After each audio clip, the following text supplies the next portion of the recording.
আমাদের দেশে কিন্তু প্রতিদিন একটা নতুন সকালের সাথে আসে একটা নতুন আইডিয়া। আমরা আর দেখবেন যে একটা নতুন বিজনেস আইডিয়া চলে আসছে, একটা নতুনভাবে টাকা কামানোর ওয়ে চলে আসছে। হ্যাঁ, মানে এইটাই বাংলাদেশের একটা বিউটি। তা আমি আজকে হঠাৎ করে চিন্তা করলাম যে একটা অবভিয়াস বিজনেস আইডিয়া, এটা কি আমাদের কারো মাথায় আসে নাই?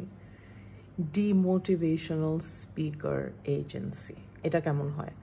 কারণ আমি সবসময় দেখি যে একটা ভালো কাজ কেউ করলে বা একটা ভালো কথা বললে ওখানে দেখবেন যে 10 জনের ডিমোটিভেশনাল কমেন্ট চলে আসছে। একটা যদি আশা জাগানোর মতন কথা বলি, ওই কমেন্ট সেকশনে 10 জন চলে আসবে যে আমিকে কিভাবে করে এই আশাটাকে একেবারে কচকায়, মানে একেবারে ধ্বংস করে মাটির নিচে পুঁতে দিয়ে আবার উঠায় নিয়ে আবার একটু কচলায় আবার মাটির নিচে পুঁতে দেওয়া যায়। তো এই যে একটা passion to demotivate, this can actually, I believe, be a very good business idea. What do you guys think? I think it's going to be great.